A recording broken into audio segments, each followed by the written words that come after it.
sound so much cooler than I actually am. It's hat day. It's Sunday hat day. Sunday hat day. Both Louise and I are wearing hats. That's true.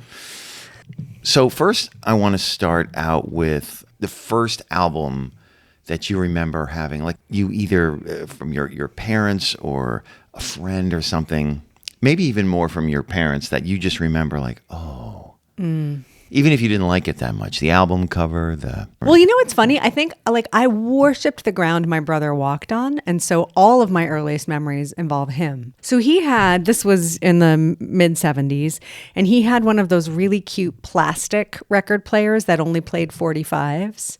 And so, because he was interested in music, and he would try and use my parents' nice stereo, and they're like, no. So they got him one of those cute, it was orange and red and yellow plastic. Looked like it came from McDonald's.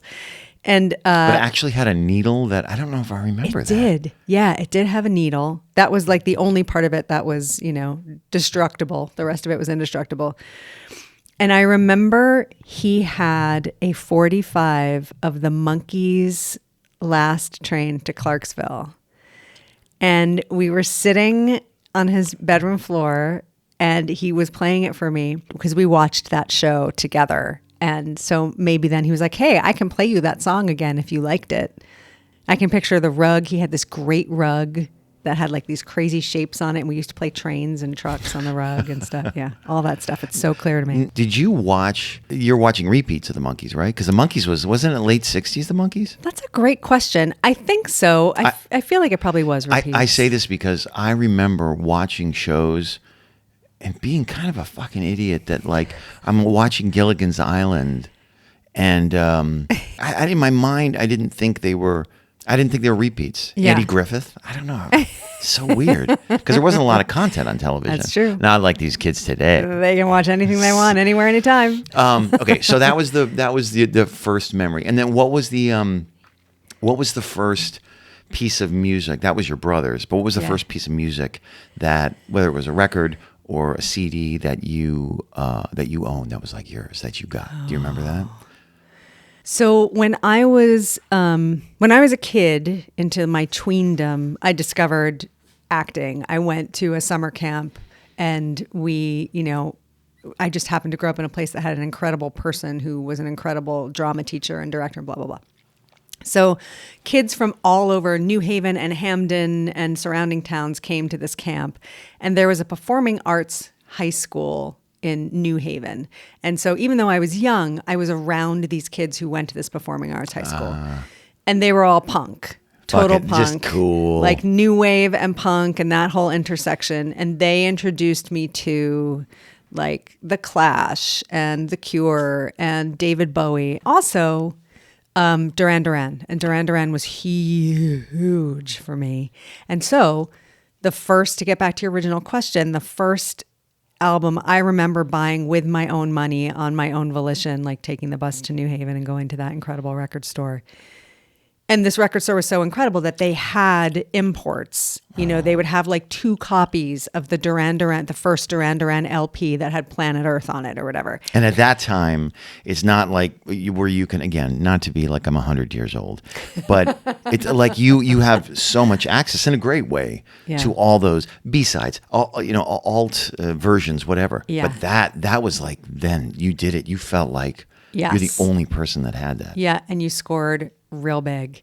Yeah, and there are a couple of songs a couple of my favorite Duran Duran songs that were B-sides on LPs that were never huge hits there, and I still know all the words to them. And recently I was at a Duran Duran cover band, and they played one of those songs, and I impressed the hell out of everyone around me because I knew all the words. You still knew all the lyrics? They're all in there. Now, do you still go back and listen to any of that? I don't seek it out, but if I come across it, I can't not listen to it. Right. You know what I mean? Right. Yeah. Which kind of actually leads to the question, how do you consume music generally? I mean, do you listen to it all the time? Do you listen to it in the car, when you're walking at home? Like, when do you... Yeah. It's kind of sad, actually. I was going to say, there was a mood shift. Something just came over you. There's a real mood shift. Yeah. So my path not taken is being a singer. And I did a lot of musical theater, and I grew up studying classical and singing opera and all that kind of stuff. Oh, And then I got wow. into blues, and I've been in a bunch of different bands and everything. And so my relationship with music is really fraught. And so there was a period of time after I had stopped acting and hence stopped doing musical theater that I really stopped singing. And when I moved from New York to LA, I gave up a great band that I had in New York. So since being in LA, I really don't sing. And so I find listening to music kind of painful, which Really? yeah, it's a bummer. Like still, how long has that been going on that you feel? Oh my God. I mean, I moved here 11, 12 years ago. So yeah, it's been a long time that I've been alienated from my singing voice, and I'm trying to fix it. It's hard to fix. Do some songs like make you feel more Yeah. than others? Oh yeah. In fact, I'm breaking out in a sweat right now, and I'm going to take off my jacket. Take off your Just jacket? Talking about this is Are you making me really? So well, that or I'm having a hot flash. It could be either one, Paul. It could be either one. Yeah. So I think you and I have talked about this before, and I love Patty Griffin with every fiber of my being. I can barely listen to her because there's something about. Listen, I could never be Patty Griffin in my wildest dreams, but there's something about the kind of music she makes and the way she sings. I love to sing her songs. Right. And it just it triggers this thing in me that's like this panic of like, oh my God, I have to be singing before I can't really sing anymore. I went to see Joni Mitchell at the Hollywood Bowl last night, which was extremely emotional because, Joni had a stroke a number of years ago. She didn't sing for a really long time. And then, Joni Mitchell has lost 2/3 of her voice. Like she is an alto with a very, very narrow range at this point. So I have that panic of like the clock ticking and like, I can still sing and I can still sing the way I want to sing. And why am I not singing? And so, yes, listening to Patty Griffin is like. Right. I told Louise in early days here, I don't know if anyone will ever fill out the questionnaire as well as Louise did. And I feel like Louise could have kept going on and on and on. I give like 5 through 10 choices, and she gave but it will be available on the website, and you can see the whole playlist. You can see what we talked about, and you can see all of Louise's choices. So, well, now I feel bad bringing music into you that makes it painful. But so what I want to speak about is there's album, songs, artists that I didn't know, and the first one I want to talk about that I have never heard, but it's this first one. It's I'm handing Louise Morphine. Cure for Pain. Cure for Pain by Morphine. So that's So she's freaking out. She's freaking. So tell me about this album and how it came to you and when you listened to it and. Oh my God.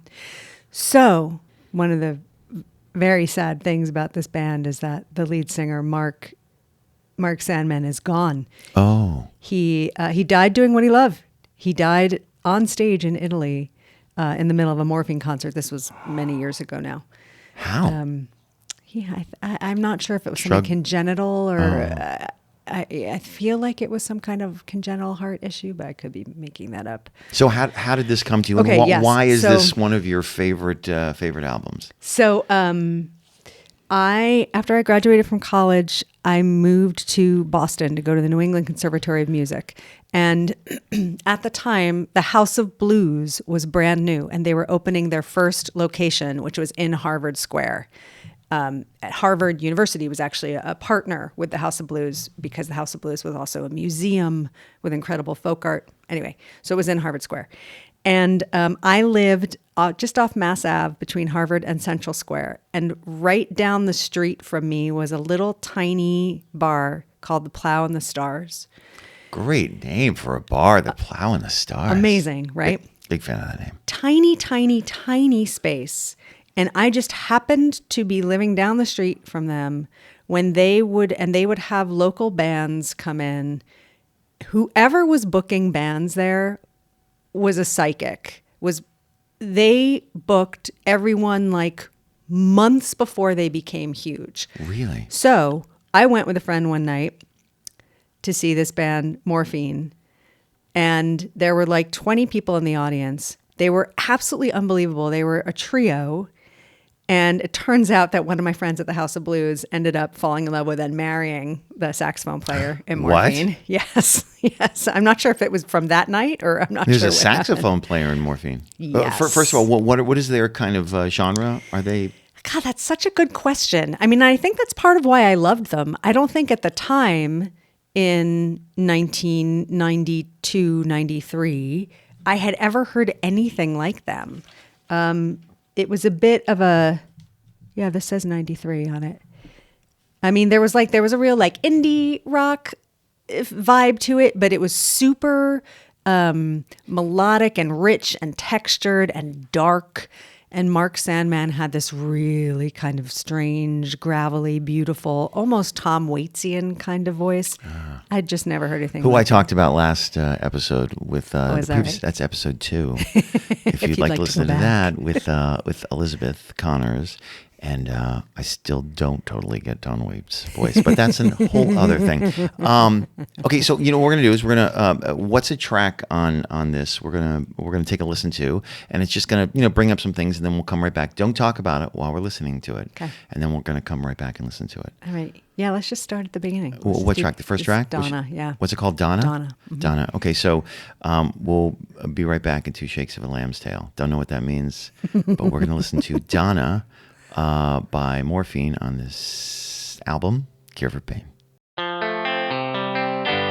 Okay, we're coming back. First of all, what was that experience like for you? When's the last time you listened to that? I haven't listened to this album in probably 15, 20 years. Really? Yeah. Okay, so my first impression is that it's dirty. Yes, that's a great word for it. It's like it's kind of like got a not bluesy, but kind of like with that saxophone, they're like, we're gonna fucking take our time, yes. And we're just gonna like, and he's got a dirty voice, kind of like what's that guy that sings? I don't. The only song I know. Bad to the Bone. Oh, what's that yeah. guy?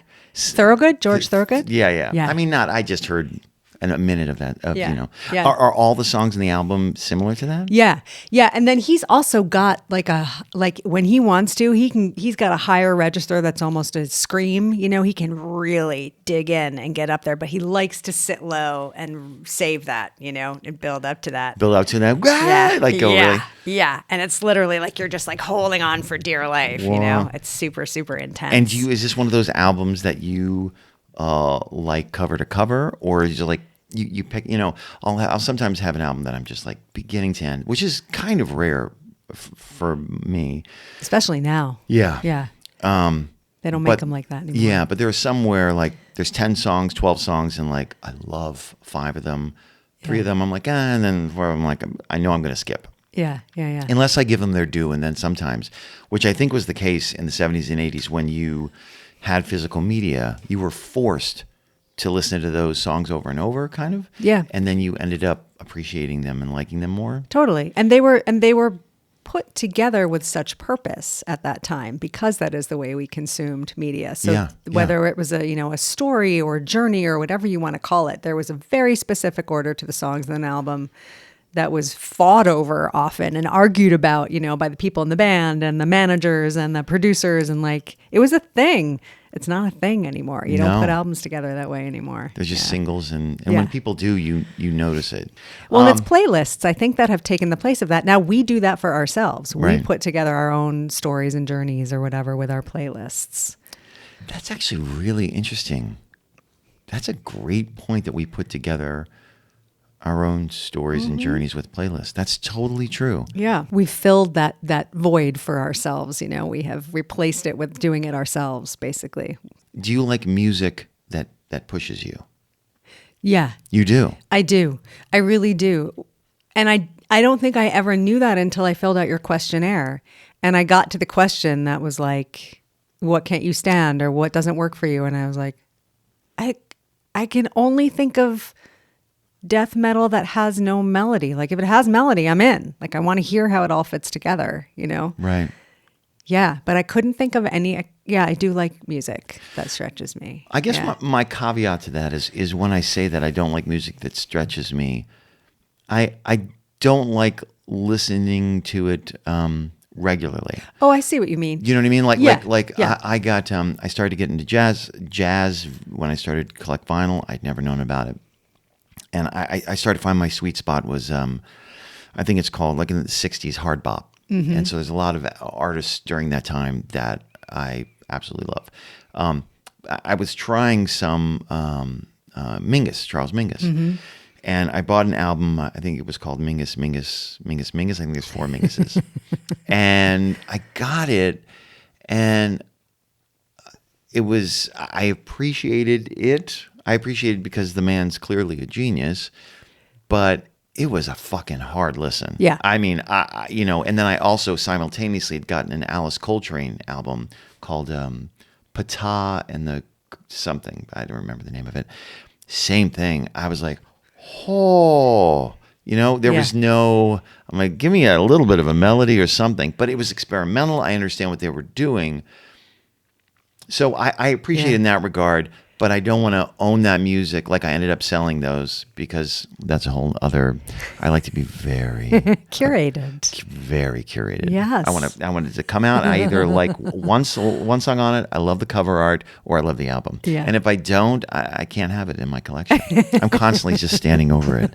What can go? What can go? I really do. I pull it out and go, no, fuck it. I'm not, nope, not keeping it. So I will defend myself to myself. Yeah. That I do love music, but I can't. Yeah, I see what you mean. I have different needs from and uses for music. So, like, I love old Propeller Heads and Chemical Brothers. Do I listen to it? No. If I'm going for a run and I want to run real fast and I want to feel real tough, all Chemical Brothers and Propeller Heads. Yes. I mean, that motivates me. I also need, like, if I'm going for a meeting, like I had a big meeting recently and I was like, I need my walk-up song, like what's my walk-up song going to be? What was your walk-up song? It was that song that I put on my worksheet. I'm blanking on his name. Toussaint. One of the ways, the only way that I really catch up with new music these days is I love KCRW's Morning Becomes Eclectic. And their Song of the Day. Love Song of the Day. And do you listen? The one I listen to is their New Music Friday. Oh, I have not listened to that. Incredible, because albums I found out from them drop on Fridays. And it's a sampling of all different things. And then at the end they say, here's also other notable releases. And that's how I got a couple people in my life that I think I first heard First Aid Kit that way. Oh. Which we share love for. Yes. And this group of Middle Kids. But then also Japanese House, who I love, the Beths, and there was one more. Oh, wow. Let's Eat Grandma. This funny, like I don't know if this happens to you, but I'll be listening to Morning Becomes Eclectic while I'm working or doing the dishes or whatever it is I'm doing. And for the most part, probably because I'm old, a lot of it's background. Yeah. And then something will stop me dead in my tracks. And most recently it was that song. And I was like, okay, this is my walk-up song for my meeting. So this is interesting. Do you find that, talking about music being painful for you based on everything we just talked about, that's kind of your back door into it is KCRW? And is it because there's newer things maybe coming out, or what, or do you think it's just those specific artists that are hard to listen to that represent your past, and as new things come into your life, you're able to kind of see them as your new self and as your maybe, or... I think the music that I really have a hard time with is the stuff that I feel like is close to what I could do, even though, again, I could never be Patty Griffin. Nor could I ever be. I could never be Patty Griffin. Nor could I ever be Patti LuPone or Bernadette Peters. I cannot listen to musical theater. I can't do it. I weep. I just cry. It's terrible. I can't do it. Really? Yes, I'm crying right now. My eyes are filling with tears. No. It's terrible. But yeah, like Patty is another one. And then for some reason, First Aid Kit I can listen to. Maybe because I still get together with two of my a cappella sisters from college. And we have a weekend and we bring songs and we arrange songs and we sing together. And so we did. Is that where you just went? That's something different. No, that was something different. But yes, we did it. We did it actually last Labor Day a year ago. And I arranged, that First Aid Kit song, Waitress. And we sang it. And so now when I hear them and when I hear that song in particular, it doesn't make me sad because I'm in it. You know, like I feel like I'm Right, in it in a way right. because I know it so intimately now, having arranged it and sung it myself. So now we're going to move on to, this is another group that I had never heard of. And I don't remember. I briefly listened to these, but then I saved it so that I could hear it. So I don't remember. It's so strange when there's an album that's really important to someone and that you've never heard before. Yeah. And it's G Love and Special Sauce. Never heard of them. Gonna be honest. First impulse or first response is don't love the name. Don't love the name. This is G Love. That's G Love. Yep. So G Love on the front of the cover is like smoking. Is that either a cigarette or a doobie? That's Big a old. good question. I think it's probably. Oh, I think he's blowing a straw. He's a blowing paper off a straw Oh, he's blowing at a. at the camera. Maybe. Oh, at the camera, Is that and what he's at like doing? a lunch counter, and there's like a ketchup bottle, and they're just like some guys sitting at a diner. Yeah. So tell me how you came to this album, and again, The never. same way. These guys played at the Plow and Stars a couple of times, like months before they became huge.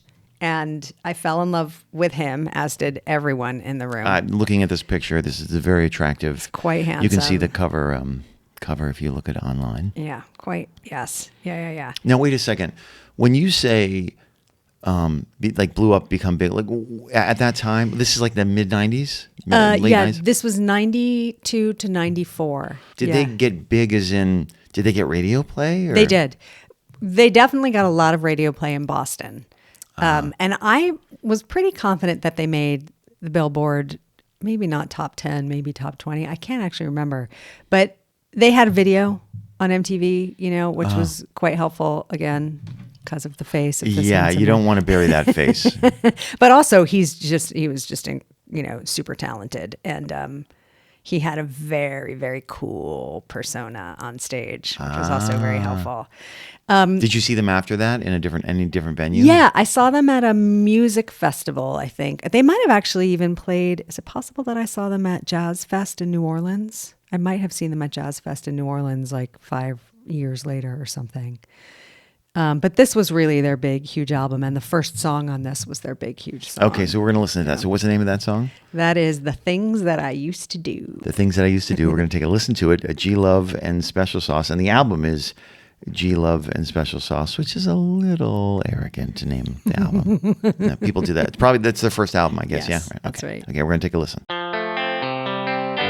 Okay, we just listened to that song, and Louise was feeling it, and new lyrics, and they have a same feel to me, Morphine, in the sense that this is interesting about you. You also have other things, so you cover a lot of different, and I'm just hitting the ones I don't know.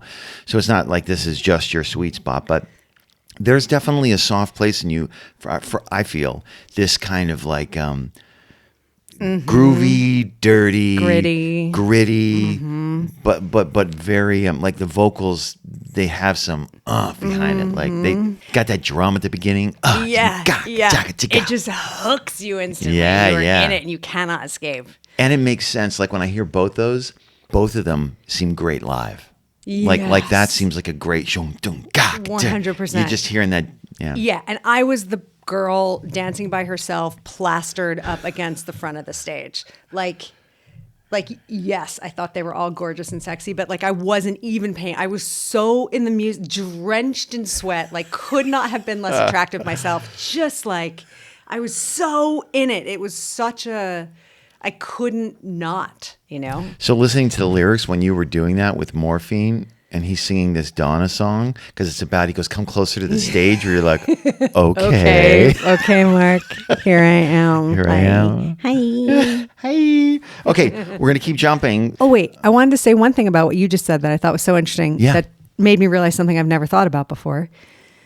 Yes, I love these gritty, dirty voices, male or female.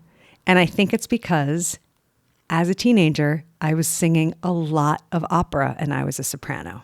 Oh. And I liked it, but these things, these voices, this grit and dirt you do not have that in opera. You do not get to have grit and dirt, especially if you're a soprano. Never thought about it. So thank you for that realization. That's very interesting. I feel like I should pay you for my therapy session. I got you to kind of cry Yes, you did. about musical theater, which I don't feel great about. But then I had you have realization of why you like dirty, sexy guys. I mean, this guy, come on. I mean, nobody's gonna like. I mean, he definitely looks like he's gonna charm you, and then he's gonna break your heart into tiny pieces. He's gonna be putting his pants on as you're waking up, and you're like, "Where are you going?" Oh, I gotta. He wouldn't even say anything. He just give you a wink and walk out. Yeah. Did you have a good time? Yeah, great. So gross. Sorry. Okay, so now we're gonna go to something that I don't have physically. I tried to find. But I found interesting because I don't know, and I think when I took a brief listen, I didn't. I don't know if I got it, but we'll re-listen to it. Okay. And again, these may be lower on your list. They're not like I want to put it out there for the listener that Louise may have had higher things on her list, but I didn't. I knew some of the things. We share actually a fair amount of musical. Patty Griffin, First Aid Kit. But this one, "Dance Yourself Clean" by LCD Sound System. Yeah. So what is this song and what, I don't know LCD. I've heard the name, but I don't know from them. My day job, as you may know for many years, is working at Scholastic, the children's publisher. And when I was in New York, I was actually in the office there. And there was this really lovely art director / graphic designer who worked there. And his name was Jerry Fuchs. And he was a drummer, super, super talented drummer. And he had just started playing with LCD Sound System, who at the time I had never heard of before. And LCD Sound System is really one person who hires tons and tons of musicians and has like a rotating cast of amazing musicians who play Been with him around all the since time. When? Oh gosh, I mean 90s, 80s? Yeah, at least late 90s. That's a great question. I'm embarrassed to tell you I don't really know the answer to that. But he's definitely been around for quite a while. And so I happened to be on this project with Jerry. I really liked him. I had a huge crush on him. And I just happened to meet him at the moment when he was starting to play with LCD Sound System, and they made an appearance on David Letterman. And it was incredibly exciting. But he still had his day job because there's that transition period before you end up in the stratosphere where you keep your day job. So I started listening and I really liked the band, and I liked talking to Jerry about the band. And so I started. Then I really doubled down on listening to LCD Sound System. But "Dance Yourself Clean" is a pretty, I think, recent hit for them, like within the last 5-8 years or something like that. But yeah, I love that song. Wow. I love it. Yeah. So we're going to listen to "Dance Yourself Clean" by LCD Sound System. Yes. I am so in. So we just listened to that, 5 minutes of that song. Mm-hmm. Again, as a music person, how did I miss it? And they were on Letterman, and that song is fantastic, but you really have to stay with it. It wasn't until I looked 3 minutes where it kicks in. Yeah. But I was okay. There's some songs, I had this in episode -1 where I talked with Greg Sakon with Pink Floyd, and the song that he loves, I can't remember the Pink Floyd song, and it has a 6-minute intro where it's just and I'm bored. I can't. I'm the lead in, but this lead in intrigued me with this. But that's maybe that's just because it's a very electronic-y, new wavy kind of. It is. There's a bit of an 80s vibe to it, right? And then at 3 minutes, we get that synth solo thing. And then And then he goes up an octave. And he goes up and he just jumps in. Yes. It's release. Yeah. And it's funny. I was just sitting here thinking am I going to say this? But it's orgasmic? Yeah. And when you first start learning about sex in relation to another person, you start thinking can we just go to the real good stuff? Why would you do anything before that? Do you know what I mean? Wait a second. Explain that a little bit more. You're speaking cryptically, but I want you to. I'm going to get specific. This is an explicit. This is going to have a little explicit on the podcast, so we can go there. So when you're first learning about sex, and let's say you're first learning about masturbation, you have your first orgasm. Okay. Then you realize, or then you learn that like, oh, like this can also happen in conjunction with another person. Right.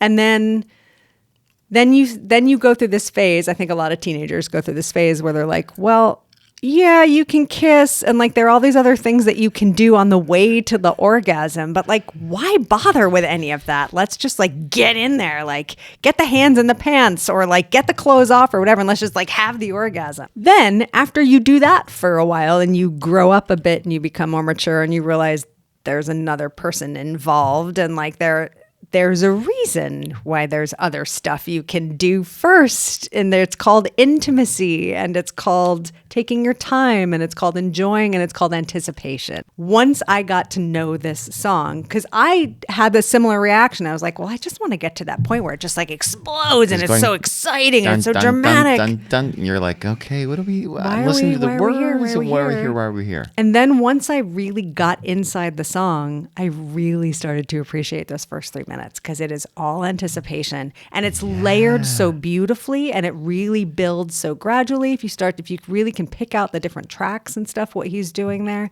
And then if you know what's coming next, it just makes that first part all the more sweet. Yeah, and it makes like, and it ties in with that title. I like Dance Yourself Clean. Yes, what an idea, right? Yeah, what an idea. And moving toward that with, Yeah, okay, I'm a fan.